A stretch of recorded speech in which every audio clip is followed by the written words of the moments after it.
Moments and ম্যাজিকের পরিবারে তোমাদের সবাইকে আবার স্বাগতম জানাই। আজকের আমরা বানাবো আফগানি চিকেন। এই রেসিপিটা আমার নিজস্ব রেসিপি। চলো বন্ধুরা তাহলে শুরু করা যাক। এই জন্য প্রথমে একটা কড়াইতে আমি 1 টেবিল চামচের মতো তেলে পেঁয়াজ, টমেটো আর কাশ্মীরি বড় মরিচের টুকরো বড় বড় করে কেটে নিয়েছি, তাতে একটু লবণ দিয়ে ভেজে নিচ্ছি। এর মধ্যে দেব কিছু মিক্সড বাদাম, যেগুলো আগে থেকে আমি ভিজিয়ে ছাল ছাড়িয়ে নিয়েছি। এর মধ্যে আছে কাজু, কাঠবাদাম, পিনাটসও আছে। আপনাদের পছন্দ মতো বাদাম আপনারা দিতে পারেন। দেখলেন এখানে আমি আদা রসুনের পেস্ট ব্যবহার করেছি, কারণ আমার কাছে পেস্ট ছিল।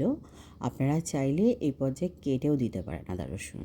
কোয়ান্টিটি লেখা আছে, একটু কষ্ট করে দেখে নেবেন। এরপরে যখন আদা রসুনটা কাঁচা গন্ধটা চলে যাবে, ওটা তুলে ব্লেন্ডার জগে রাখলাম। এই একই পাত্রে আবার প্রায় 4 টেবিল চামচ মতো তেল দিলাম, তাতে কিছু তেজপাতা ছেড়ে দিলাম। একটু নেড়ে ছেড়ে এখন আগে থেকে ধুয়ে পরিষ্কার করে পানি ঝরিয়ে রাখা মুরগির মাংসগুলো আমি এতে অ্যাড করে দিচ্ছি। এখানে আমি ফার্মের মুরগি ব্যবহার করেছি, হাড়সহ।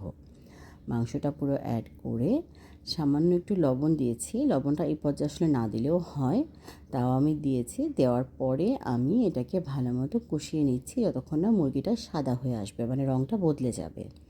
এই পর্যায়ে আমি অন্যদিকে ব্লেন্ডারে যে আমার মশলাটা ছিল ওটাকেও ব্লেন্ড করে নিয়েছি। এখন দেখো মুরগিটা সাদা হয়ে যাওয়ার পরে আমি এতে গরম মশলা, কালো গোলমরিচ এবং সাদা গোলমরিচের গুঁড়ো দিয়ে ভালো মতো কষাচ্ছি। তারপরে আমি ওই যে ব্লেন্ড করা মশলাটা আছে ওটা এর সাথে অ্যাড করে দেব। অ্যাড করে এটাকেও আমরা ভালো মতো নেড়ে নেড়ে কষিয়ে নেব, একদম হাই ফ্লেমে। এই পর্যায়ে আমরা কোনো ফ্লেম আস্তে করব না, যাতে মুরগি থেকে বেশি পানি না বের হয়। এবং এখন আমরা এর মধ্যে দেখো তারপরও বেশ কিছুটা পানি বের হয়ে মুরগিটা প্রায় হাফ ডানের মতো হয়ে গেছে। তখন আমি টক দইয়ে চিনি মিশিয়ে ভালো করে ফেটে নিচ্ছি, যাতে টক দইটা দেওয়ার পরে কেটে না যায়।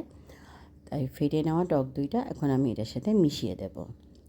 মিশিয়ে দিয়ে আমরা এটাকে আবার ভালো মতো একটু নাড়ব, নেড়ে ঢাকনা লাগিয়ে কিছুক্ষণ সিদ্ধ হওয়ার জন্য রাখবো।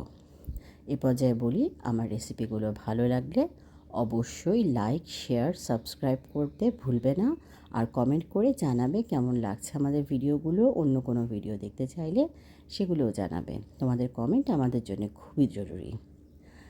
দেখলে আমি কাঁচামরিচ বা কাশ্মীরি মরিচ এখানে দিয়েছি, যেটা ঝাল কম। তার সাথে দিয়েছি কাসুরি মেথি। কাসুরি মেথিটা একটু তাওয়ায় টেলে নিয়েছি। নিয়ে এগুলোকে ভালো মতো মিশিয়ে নিয়ে আমি ঢাকনা লাগিয়ে হালকা হিটে কিছুক্ষণ সিমার করব, যাতে তেলটা ছেড়ে দেয় বা আলাদা হয়ে আসে। এরপর যে আমি লবণ চেক করে দেখেছিলাম, আমার আর একটু লবণ দরকার ছিল, আমি দিয়েছি। প্রথমে একবারে বেশি লবণ দিলে কমানো ডিফিকাল্ট, তাই আগে অল্প লবণ দিয়ে নামানোর আগে লবণ চেক করে স্বাদ মতো দিয়ে নেবে। এই পর্যায়ে আমি কিছুটা জিরার গুঁড়াও দিলাম, দিয়ে এটাকে ঢাকনা লাগিয়ে হালকা হিটে তেল ওঠা পর্যন্ত অপেক্ষা করেছি। তেল উঠে যাওয়ার পরে এতে আমি অ্যাড করব হেভি ক্রিম বা মালাই, যেটাই থাকে। হেভি ক্রিম আমি এখানে ডানোটা ইউজ করেছি, ওটা দিয়ে এখন ভালো মতো এটাকে মিশিয়ে নিচ্ছি। ডানো ছাড়াও অনেক ব্র্যান্ডের পাওয়া যায়, আর না থাকলে ঘন করে দুধে মালাই তুলেও ইউজ করা যেতে পারে। এরপরে এটা আমি ডিশ আউট করে আরও কিছুটা হেভি ক্রিম দিয়ে গার্নিশ করে সার্ভ করেছি।